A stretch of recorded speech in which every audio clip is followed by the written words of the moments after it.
Hello, everyone, and welcome to the Future Space. I'm your host, Daniel Fox. Our guest today is Nicolas Gaume. Nicolas is the co-founder and executive chairman at Orbite, co-founder and CEO of Space Cargo Unlimited, and head of strategic partnerships and international expansion for Microsoft Azure Space. Nicolas, Extension welcome. team. Oh, yes, extension Yeah, do you team. want to do it again? I'm fine. And then, sorry about that, Daniel. I shouldn't have said. No, absolutely. I mean, this is a new title, so I think I'm allowed to do one mistake. And You are Nicola, absolutely welcome. allowed. I couldn't do what you just done, so I'm very all good. Well, I'm reading it on the computer, so I don't Good. want It's to like stumble too much. the captain pilot checklist. It's cool. It's such a pleasure to have you on the Future Space. I feel like you and we have so much to talk about, and our philosophies align so much because we've talked about the human experience, and a lot of things that you're working on reflects that. But before we get into all of it and your recent position at Microsoft Azure, could you share with us three words that capture the essence of space for you? I think that it's very much the ultimate human journey, which is probably either one word or a sentence, but I don't think it does qualify to what you asked me to think of. But I think that human is the first topic. I think I really go to space because I love humanity. And I love planet Earth because it's the place we live in, and we should be much more respectful than we've been.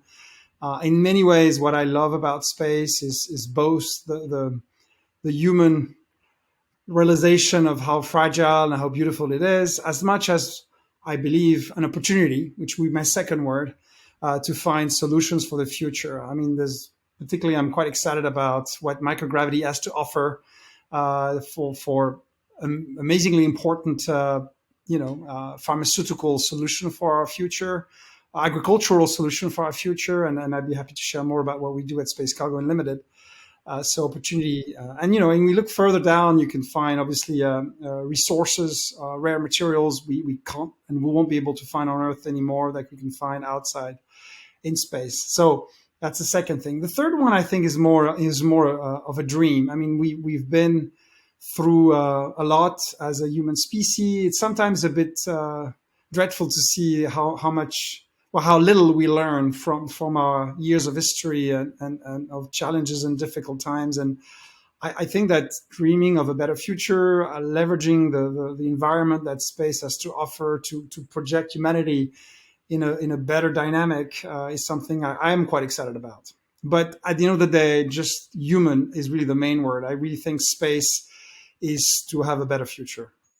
Well, I think that this is what these new destinations, these new frontiers offer to people, right? It's a opportunity to start again. When people left Europe and risked everything, embark on a ship, they were not even knowing if they would survive, get into a new continent, and then start again. It was all with the intent of starting new, and often at the opposite of what they leave behind. In space now, it's that new place. A lot of people are looking up and saying, all right, we've created a lot of things, and America is, I guess, the youngest culture, but now it's maturing to its kind of peak of capacity to innovate and to start fresh. And space is representing that new destination that can offer to a lot of people to say, let's take the best that we have right now. Let's go and create this vision, this world, so that we can elevate everything else. Because this is what North America also did by creating this new future. It also elevated the entire world. You've spoken much about the human story, but my second question is, beyond the science and technology, what do you think is the human story of going to space? Can you elaborate a little bit more of what you just explained about your choice of words? Sure. But nevertheless, I want to insist. I mean, I think that the ability to create the drugs we need for tomorrow, finding the resources we need for our human society tomorrow, are really significantly important. But nevertheless, when I said human, I'm not an escapist. You know, I'm not I'm not with the idea that we'll find a better life on Moon and Mars. I think it's much more the journey. It's much more the ability to realize what we have here. And I've talked to a lot of astronauts who've experienced the overview effect, and it was a very moving story. Actually, that's really one of the core reason that we started Orbite, is to help people be elevated in a way that makes a difference. I think that's, when we are plunged into what humanity offers in the worst possible moments, in the moments of war. We're going through the moment of tensions that we have worldwide, and unfortunately the moment of scarcity in terms of natural resources we're entering, and climate change, which is dramatic. We should elevate ourselves, not like fight each other like we often did throughout the pandemia. So I think that, I rather see the ability to look at Earth from space as getting further down to what it is to look at the landscape from a top of a mountain, or being in the middle of the ocean. It's really this cognitive shock that gets you to extract yourself from your daily routine, the challenge you face every day, and really think deeply about what it is. It's in a way, it's very spiritual, and at least that's what I tend to see. So, moving forward, I think that the word needs not more bigotry, but more spirituality, more pragmatism, and on the other hand, less cynicism, and more faith in us as a species, and also acknowledgement that we're really accountable for all the other species and the environment we have on Earth, and how our responsibility on what it is we did with massive expansion, and with the climate change challenges we created for Earth and everything on it. So I really, interestingly enough, I feel that there are solutions that can be found in space, but also think, again, this path to space is a way to better appreciate what we should and will have to do here. I mean, that's the journey of traveling and the perspective and putting things in context. When you're born in a village and you're surrounded by mountains, your understanding of life is horizontal. And then you climb on the mountain and you look back and you see, oh my God, okay, now I understand the relationship with everything. Here's our village. Here's the river, the forest where I go hunting. Then you get into a plane, and then you start to look down and you see the perspective of, oh, look at this estuary of the river, all these different shades, and it's dynamic and all that. And now we're going to space, and we get to experience the overview effect, coined by Frank White. But now we see the context of the planet within the blackness of space, how everything, all our stories originate from this planet, but also, how the scarcity of this life, and then that awakening of, perspective. Then obviously no one comes down unaffected. I mean, there are levels of how transformed you are. I don't think that everybody who's going to go up will have the same kind of experience. Like, not everybody that goes up on the plane will have exactly the same experience. But it's that seed that you plant that now has shifted the boat a little bit, and that you will never be the same person when you come down, and all these effects will just kind of spread. Is that a similar understanding that you have? Well, Daniel, you're much more eloquent than I am, and certainly I absolutely love every word of what you say. Now, you have an interesting background. You started, I understand, more in the gaming, and now you're fully dedicated into the space world. Can you share with us a little bit about the journey of young Nicolas to today's Nicolas? Was space always an attraction for you? Was it something that was calling you? Or how did you end up to where you are today? Absolutely. I mean, I grew up in the southwest of France, in my family hotel, who was run by my dad and my mom. And just to put things in motion, it's in the Bay of Arcachon, which is in the southwest of France, near the town of Bordeaux.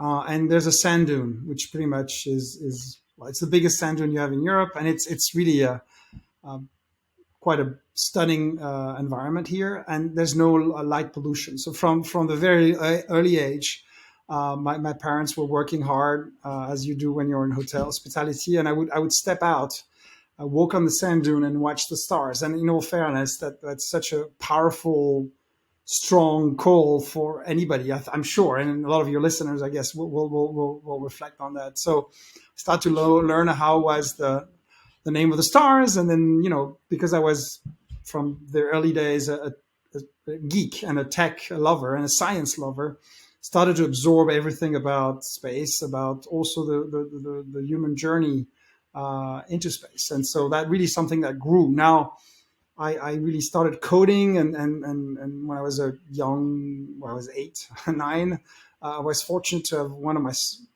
game, which I did when I was around 12, purchased by a game company. So, it kind of grew in my mind that as a teenager, I could make a living out of the game industry, which was obviously as a gamer and a 14-year-old, 13-year-old, a passion. And I created my first startup when I was 18 because I was reading all these stories about Silicon Valley and what have you. And, we're quite fortunate to have quite a ride, ups and downs. Eventually I got 7 startups in the IT digital tech world. Half were consumer focused, half were business focused. All of them, honestly, I was always driven by 2 things. One, which impact we have on fellow humans. So, when you make games, obviously you want to make sure you entertain your customers and everybody using your games in a very successful way. As much as when you do anything that is more functional, more corporate related, you want to make sure you fulfill what is expected from you. So the impact was something that was always super important to me. And then, as a tech lover, I felt that technology can make things better. I grew up with this notion, and I still do believe in this. And so the combination of impact and love of tech and science, when space become more accessible, and arguably because of amazing entrepreneurs and the overall US ecosystem, and I think a lot of smart people at NASA and a lot of legacy that was incredible from big, large aerospace company. This alchemy in the US is such an inspiring dynamic and ecosystem, which really led me to believe that it was a time with my co-founder to start my first startup. And, that was interesting because we basically, as science lovers, were reading everything that was done on the International Space Station, very fascinated by the best science done there. And, as we grew, because we're nevertheless entrepreneurs, so we try to solve issues, we try to bring value and, again, impact. I was quite surprised that even though there's a lot of amazing discovery, besides, preparing human space flight to Moon and Mars and trying to see how you live in space, we had a lot of learnings about back on Earth value, and there was not so many back to real experience, real product, real services. And I felt we should be the company working on this. And because when you look at the Maslow pyramid, the first step is, feeding yourself. We felt agriculture, especially looking at everything that was done as the research and what we could expect from the space environment to help on the future of food and the future of agriculture back on Earth. That's where we decided to focus on. But the goal of Space Cargo Unlimited was and is to make sure we leverage every possible opportunity that the space environment has to offer to really create products that will be very impactful, meaningful to the future of humanity on Earth. Agriculture is the one we started on. We're looking at other ways to grow what we did in the specific field of viticulture, the vine and wine. And certainly we feel that new materials and overall life science and basically pharmaceutical opportunities are really strong. So working on a different set of other projects there. And that's really what got me to start working with amazing and inspiring company like SpaceX, like Blue Origin, which we both work with, meaning fantastic and inspiring NASA folks as much as European Space Agency, French Space Agency, the German, Luxembourg, Italian space agencies, and an ecosystem and a passion really, which grew strong every day since we started that journey. So Space Cargo mission is to be the operator of choice for what's now called in-space manufacturing. And we've really unfolded this pretty exciting mission called WISE on agriculture and viticulture, which I'll be more than happy to share more about if you wish that now. Yeah, before we go there, I want to connect a little bit to one aspect of your background that unites both of us, your hospitality background. Sure, I absolutely. grew up working in restaurants, and I remember when I lived in New York City, I had all these restaurants that I would go on different days of the week. You live in New York. You're not your apartment is only New York is the best place to do that, right? a place where you sleep, but everything is outside of your place. And I remember that all these places, but not necessarily because of the quality of the food. Yes, the food has a purpose, obviously, but what was ahead and like on top of that was the human experience, right? The places where you go and then they recognize you, and it feels like everybody knows your name, or it's your own kitchen, and you can have a product that it's not necessarily the best, but with a better human experience, and you're going to go there compared to a place that has an amazing product with a human experience that is not as great, and you will choose the human experience. And even though that, like, I come from a hospitality background and I went into writing and photographing wilderness and nature, and now in space, the connecting dot through all this for me is I've always been in love with the human experience. This connection, this magic that happens when we take those needs, food, lodging, traveling, but then we enhance it and we create these experiences. And space, what gets me so excited is now how we're gonna bring and elevate the human experience to space. And the focus of Orbite is precisely that, right? No, absolutely, Yeah. absolutely. I mean, again, here too, I completely abide every single word you used. And so, basically I started Space Cargo Limited in 2014 with Emmanuel, my co-founder, and we started the journey. We had amazing encounters and amazing people. But anyway, one of the defining encounter I had with my friend and now partner on Orbite, Jason Andrews. And basically Jason was running space flight. I actually sent one of the payload we sent were 12 bottles of wine, which went to the space station, to age them on the space station for research purposes. We also made them a valuable asset that we actually partially sold to actually fund the full-scale research we're doing with the European Space Agency, with SpaceX and others, that went through, which is growing vine plants on the space station. And so as we move forward on this, I made Jason, because I had challenges putting my payload and bringing it back. Jason could bring the payload up there, but he couldn't bring it back. So we didn't work together on this, but we really connected well. I really admire I think it's like Emmanuel, my partner on Space Cargo. I think, you have encounters. You see, what unites us are always values. So we had the same love of humanity, the belief that technology and space could bring valuable opportunities for humanity back on Earth. So, but basically growing in a hotel restaurant, and my dad passed away, and I happen to be now the owner with my family of this hotel and restaurant in the southwest of France. Having done every single job, yes, I do share all the elements you shared, which is, an experience, the connection with people.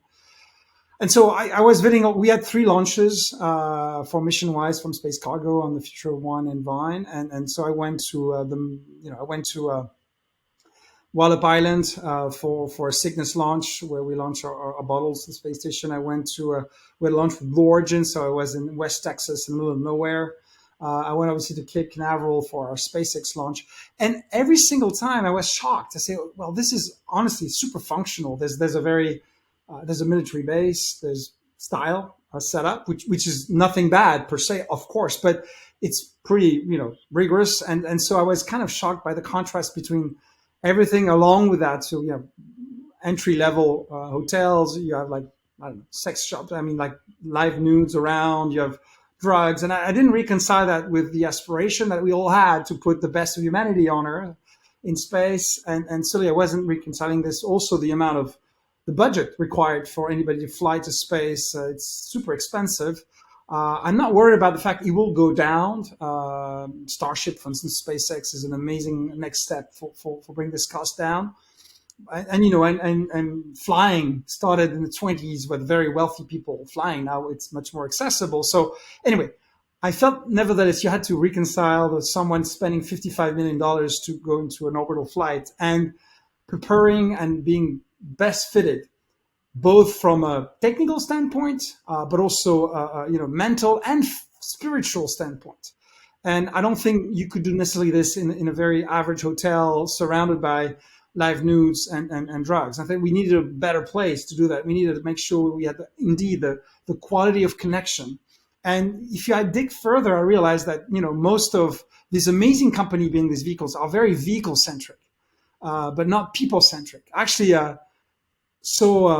with my team, with my partner, we attended a launch and a flight, and we were kind of shocked because the flight was perfect. The commercial space flight happened, so the people who bought their tickets went up. But when they came back, there were cameras, and we were in the middle of the space company that operated them, and everybody left, not waiting for looking at how people would coming out of the spacecraft would look like, what they would say, which was to us the most important moment because they've been transformed by this trip. They were, they prepared a lot, and the fact that the entire engineering team and all the staff didn't really pay attention too much to that. Say, well, we're really doing the right thing. We're working on making sure we care for the people. We make them their best prepared again, technically, mentally, spiritually, to enjoy every moment and really, because they take an ownership, they take a responsibility to the one of us who didn't go to space to bring that back to all of us. So anyway, without to be too philosophical, connecting the dots between this hospitality background I had, this set of values, and create a place where people could prep, like the base camp before going to space, became an obsession of mine. And actually find an amazing opportunity with specific land. And as I move forward, talked about the project with Jason. Jason brought his own journey into human space flight, which was from a different angle. With he's very pragmatic, but he also really share the same value. And we discovered we had the same hope to make the best of the human space flight. He brought all his knowledge of the space industry and the way you could work with space operators, and his knowledge of NASA and other key stakeholders. I brought my hospitality background, my obsession for quality of experience. We all merged that together, surrounded ourselves with an amazing team coming from the space industry, like Brie Rones, who had a space flight training, who worked at NASTAR on centrifuge, worked with a lot of people at Virgin Galactic at Blue and know a ton of people in the industry, and worked with a ton of people in the industry. And it's such a knowledgeable, inspiring coach and leader, along with people like Moro as head of sales and marketing coming from the hospitality background. And this is really a very unique mix down to all the rest of the team and the advisory board. It's really half space, half hospitality. And it's a very unique, I think, combination, which we hope to make what we offer, which is preparing you for the space journey, whether you will fly eventually or not. But even if you don't fly, you'll know what it is. You'll understand what it brings you. And we set up this astronaut orientation courses. In 5 days, we give a full overview of what is the space flight experience. And we had people touching the overview effect. We actually had people, and I'm quoting them, where their life transformed with these 5-day courses. We had people who were willing to go to space, but should know exactly what they want now and got a purchase ticket. And we had people that were really curious that learn a lot about themselves and about the human dynamic at play and the challenges of tomorrow and how you can face them. So we feel that that's super powerful, and we continue to do these training. But the most exciting thing, we hopefully will unveil later this year, the specific location we've secured and the place we're going to create moving forward, which is going to be, as I hope, the gateway, the commercial gateway to space, the base camp before going into space. Well, it's really about celebrating the human experience on Earth, and going to space is just adding on top. It's not at the expense of it. It's not taking away. Absolutely. I mean, it's the moment of realization, the moment of elevation. Absolutely. And I'm curious. I can't wait. I mean, maybe you're the company, but the first big hospitality, the big names, right? The Marriott, the Rosewood, the big hotel chain. Who's going to be the first one to? Well, Daniel, we want to be the first one, and I'll tell you frankly, I think it's not going to be big chain. I mean, I'm the fortunate owner of a boutique hotel, so I really believe in starting with intimate relationship, because even when the price goes down, we'll keep that as a core value. We want to make sure we're close to the people. You very eloquently referred to, restaurants. I mean, obviously, the quality of the food is important, but the combination of quality of the food in a restaurant plus the service. So we want to have the best training with the most knowledgeable space trainers. And again, Brie Rome's, our head of space flight training, is amazing. And we also want to make sure we have the best hospitality. And we partnered with Philippe Stark, we designed the most successful hotel in New York, in Miami, in California, all over the country and internationally, to design with all his expertise, experience, an amazing place. And I tell you, he's done a fantastic job. I can't share pictures. I wish I could. I can't share the location. I wish I could, but we'll do so soon. But he brought the little things, the big things, all his expertise of what works, what doesn't work. And again, combine the space knowledge of Jason and Brie with my now bigger space knowledge, along with the one I have from hospitality with Moro and others. We're really getting to the point. I think we have this good match, and we could create a brand that would be the hospitality brand of space, but much more. I mean, I think, as you said, hospitality is not about a place you sleep. It's really a place you really reflect on your life. At least that's the way we see for Orbite. And again, this particular amazing moment of transformation that the space journey is, take the best of it. Whether you go to space or not, and you're going to be really trained, you're going to really experience, meet coaches, live personal, physical, and mental and spiritual experiences that I think can make such a difference in your life. Among the astronaut orientation, again, we had a few people who said that made me reconnect with my younger self, connect with my dreams. I changed my career path. I changed the way I work and interact. I have a better view of the inclusion challenges that we have as humanity, and some said they make a better self through these few days of training. So we want to make sure we nurture that. I think giving them the framework to process the experience and the information is so crucial. I mean, up to relatively now, going to space has always been more of a functional purpose. You go there, it's all, it's scientific, it's military. You almost, you need people that are not impressed by the ups and downs of around them, because they need to be they need to be astronauts. They need to be able to step away from emotion so that they can be rational and process the moment. But if you don't, I mean, I've spent a lot of time in of being a solo wilderness explorer. Part of the experience of going out by myself is that you start to interact, you start to look at the world around you differently. If you constantly go to nature or to the wilderness with other people, the dynamic happens between you and the people, and nature is barely like a background. But if you got to sit down by yourself and you got to get a perspective that now shows you a different reality, and now you get, okay, now my interaction is between me and the world, and I can see these dynamics and I can see these relationships. It's a total different thing. And as more and more people go up and experience the overview effect, they need to have a framework and a support environment that can help them process information. And a lot of people talk about William Shatner that came down, and how here's someone who's been primed his entire life to see the bigger picture. And he's also an actor, so trained into processing the emotion in the moment. So coming down, I mean, the scene is iconic because you got Bezos, trying to get William Shatner to go with the other people and drink the champagne. And he's like, listen, dude, hold on, let me, like, you're killing my buzz. I'm experiencing something so grand.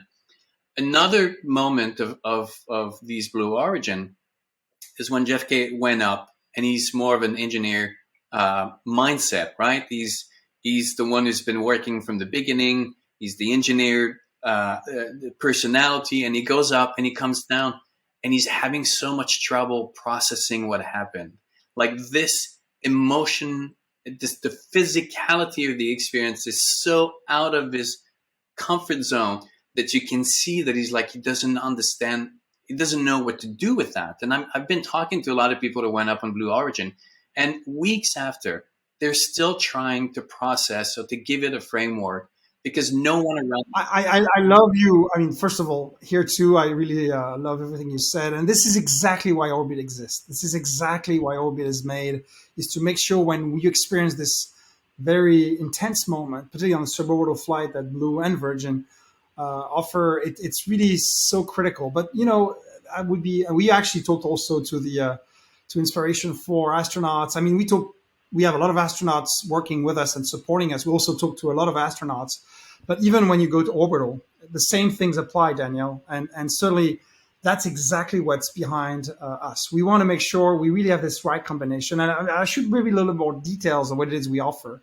Of course, we will offer eventually an amazing location with all the top, in one place, all the best equipment you can get, from centrifuge, neutral buoyant facility, space food lab, space toilet, space bathroom, everything that is making you space bedrooms, and obviously the best teachers, best coaches, but also individual coaching, individual support, along with some specific experience environment. We'll have mock-ups. We'll have an amazing VR setup, which we already have built and already leveraging. All that in one place, but again, with a coaching that is totally unique. So in this astronaut orientation, which is a 5 days package we created, we give you a pretty good overview of everything. And again, also along with these very individual moments. So let me run down the itinerary. Day one, we are all the guests, 10 people, no more. But it's important, going back to your point, that we have place for intimacy, but also some social interactions. So the 10 people gather. Jason and I welcome them, explain where we are in the space industry dynamics that we experience today. Then we have a dinner and some matchmaking moment just to make sure the group's dynamic is good, in good shape. Then we start early on the second day with Bree going an overview of 3 hours with every single thing, key things you need to know. What is space? How is it structured? What is the story of human space flight? What are the general effects of space on your body and some key routines elements. Then we go into a VR experience we've developed specifically. And again, one of the highlights, according to our guests, which gives you a view of all the vehicles from the outside. Then we did a space food lab where we had different places, different coaches and presenters, but we had a chance to show what it is you eat on the space station, from the day-to-day life to the special meal that exists, along with some medical staff explaining more into details what happened to the body. Then we have a special VIP guest explaining the human spaceflight journey. We had, in that case, for the European one, we had the French head of the French Space Agency. We had some key retired astronauts in the US ones. And then, we actually offer a real full flight cycle with Blue, with Virgin, with Dragon, with Starship. And so we have like a VR headsets set up in a specific environment, and we each of our guests go through a full flight cycle. And that has been so powerful because it's kind of doing this overview. And we had actually a number of our guests systematically experience some elements of the overview effect and comes really shaking, you're crying, but crying in a healthy fashion, I would say, and bring back this memory. Then choose the second day evening, we go over a prep of the third day, which is a full day of zero-G flights, where the guests will experience what it is to be weightless. We have special astronaut guests at the end of the third day after the zero-G flight.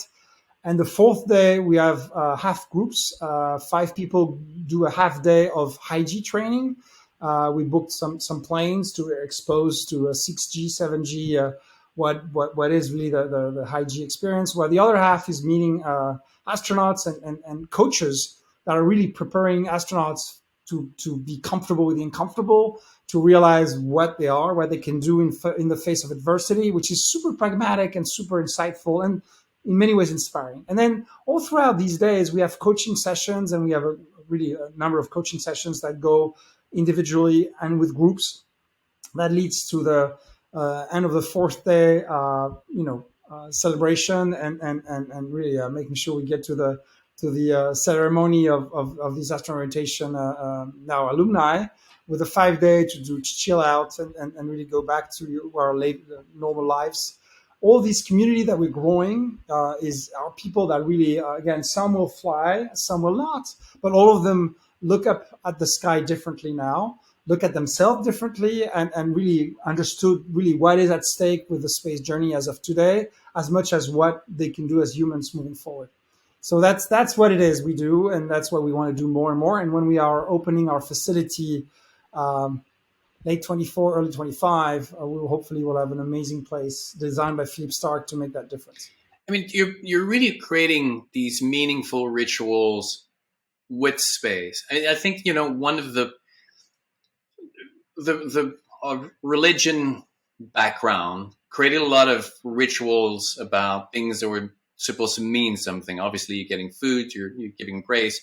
And then when our society kind of left that behind a little bit, we left also the rituals, and we took out the sacredness or the importance of these moments. Now we see food just as this input and unaware of the complexity or how the awareness that you should have, when you do eat. And going to space, we're trying now what you're trying to is really to create a ritual that connect the awareness, and where like it's all this ecosystem of connections and feelings. And there's one thing that I want to ask you in particular, because in the social media post, and in all the material from Orbite, one of the things that I see often is around the table, food, meals.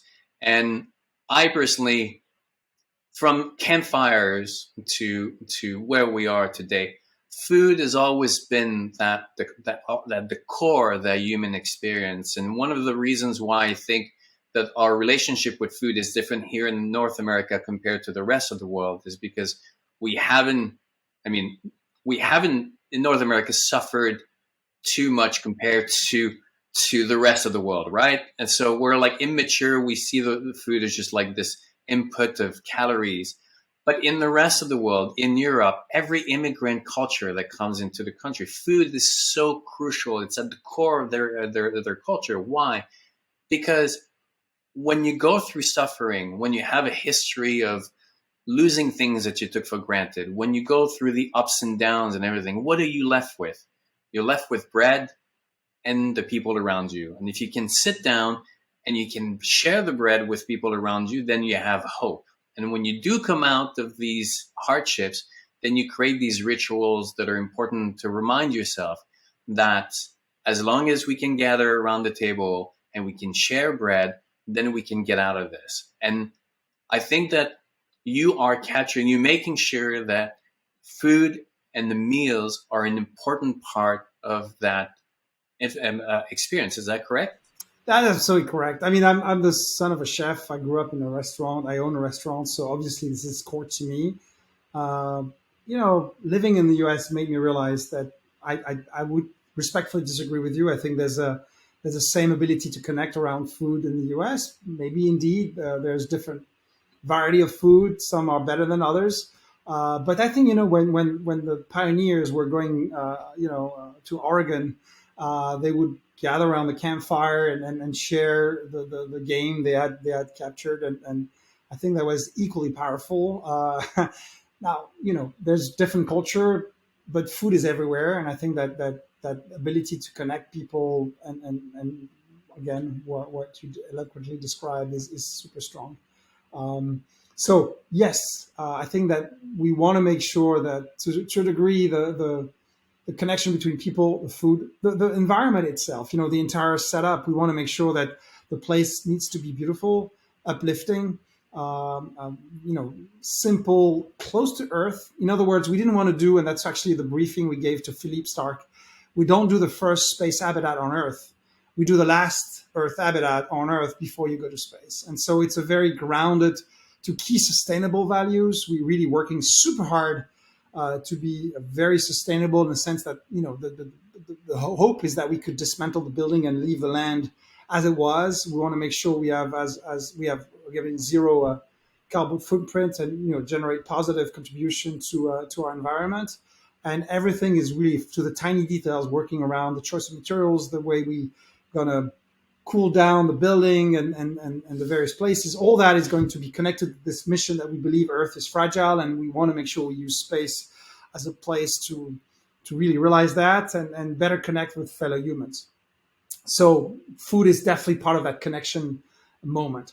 I would want to add, nevertheless, we're not a religion. We're spiritual. That means we leave everybody choose whatever faith and path they want.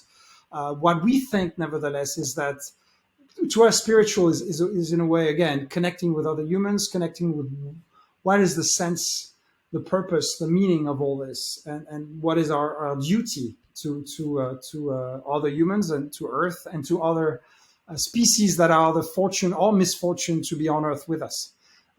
Especially in these moments where we're getting closer to realize that we challenge a lot of things around us. I'm currently in the southwest of France. There's massive fires like never seen before. We have heat, temperature, and it's a disaster. I think unfortunately we need to take action now. It's no longer a moment of talking; it's a moment of action. And as I said, I think that uplifting people, making them realize what we can do, space is a very powerful platform to do so. We also believe, back to my other project, that space has so many things to offer a life on Earth. And that's why I'm really both equally excited about these two ventures. But, Orbite is indeed a great experience, a great project, because it's really very much core to being for and to the people. Now, we could go on the human experience, and like you were talking, and these things were coming up, but we're getting to. I want to be mindful of your time, and I want to make sure that you get to share also what your recent nomination at Microsoft Azure Space, because that is less about the human experience, but more about the logistic and the functional aspect of space. So what is Azure? What is that division of Microsoft, and what is going to be your responsibility? So Microsoft is a large tech giant, and the goal of Microsoft, which again I really love because I was compelled to, is empowering every individual and every organization on Earth to achieve more. So if you're a gamer, the goal of Xbox and all the games is to have a better enjoyment. We have two productivity tools, Office, Teams. We have computers, Surface. We have browser product, Bing. We also, and that's been a core component of what the company has been doing for the past 8 years, really, is really seizing the opportunity of the cloud. Cloud being the compute power that the cloud can offer, the processing and the ability to crunch data and provide a variety of businesses, companies, and people new ways of maximizing their technology and tools to do much more. And so this cloud computing is disrupting, is creating so many new opportunities in so many industry. It is also the case for the space industry. And as the space industry send more satellites, more constellation, the data captured thanks to all these satellites can definitely be leveraged by the power of our cloud computing. And when you have an ability to watch and aggregate so many pictures of, let's take Ukraine and the war over there, understand what's happening and bring back useful data, as much as if you can study the rainforest and Amazonia and see what is happening over there, you can take action. Because when you don't know what's happening, you can't take action. When you see what's happening, when you have data, when you crunch the data, you can take a path for resolution. So from sustainable challenges of tomorrow to the business needs of organizing a logistical chain, of knowing how to manage your agricultural assets and where to plant, when to plant, space has so much to offer. And the great dynamic of commercial space today with the desire to go and live on the moon and Mars will require equally this ability to transform. So Azure is our cloud, and Azure Space is the ability to connect our cloud to satellite data collected to the future of human life into space. So it's both supporting the success of SpaceX and Starlink, of many great space company, down to providing government, providing businesses meaningful data information that only space can capture for back on Earth real usage and impact to people. So we built this technology, and I was brought in to make sure we bridge the gap between this great technology and the needs of businesses, governments, public services around the world. So one of the key product that we have is a ground station on every data center that we have around the world, and we have many of them all over the world.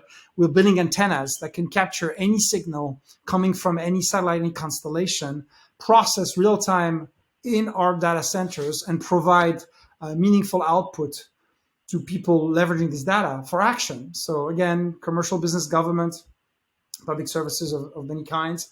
And this is really one of the key goal that we have with Microsoft, is to make sure we leverage the technology and this power to empower more people and make a difference on people and human life on Earth. So that is an exciting mission. And as I said, I've been fortunate that Microsoft let me be an entrepreneur as much as help and support them in these amazing engineering marvel that Microsoft is able to produce and create. Well, this seems to be an exciting time in your life with all these different flavors, not just the human experience, but also the cloud, the infrastructure, and with Space Cargo Unlimited, you have all these different flavors that are creating this dish that is super interesting. Now, if people want to find you, I know that you're on LinkedIn, and we'll put all the links for Orbite and the social media and Azure Space and Space Cargo also. Can you share with us just briefly before we end when can we expect more? Either fit it start, but more news and developments on the Orbite side. Well, we hope to announce this year. We will announce this year. When is pending a variety of partners we're working with, but stay tuned. It will be announced soon. Very exciting location. A lot of exciting image we'll be able to share about the location we're planning to build. We will continue to do some training like the one I described, astronaut orientation, ahead of our opening. So also check out our website, orbitespace.com, for more information on this and to register and be part of it. We have a very, very fulfilling experience. So it has a cost. But as we move forward, we're going to, especially with our facility opening, we'll have a variety of costs to make sure it's accessible to anybody, down to more exclusive experience for people willing to see what is an orbital flight and go deep into their training. We really are very eager to do this very, very strong coverage of every single opportunity for people to know more about space. Nicolas, are you going to go to space? I'd love to. Absolutely. Yes. Excellent. Make sure when we go, you and I will go, and then we'll make sure that we have a nice bottle of wine, either before we go or when we're up there. But wine is definitely going to be part of the equation. Perfectly. I mean, I really agree with you. It's an interesting thing because alcohol is forbidden on the International Space Station.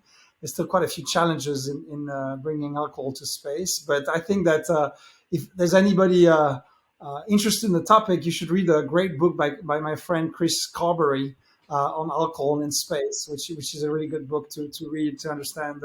I think what this could be. But good food, good wine, absolutely. I'm with you on this, Daniel. Well, thank you so much for having me. Alcohol has always been something that we've managed to bring along and figure out how to make everywhere that we go. So space is not going to be different. We'll figure out how to make alcohol in space. Nicolas, it was such a pleasure. Thank you so much, and I look forward for a path to cross. Thank you so much, Daniel.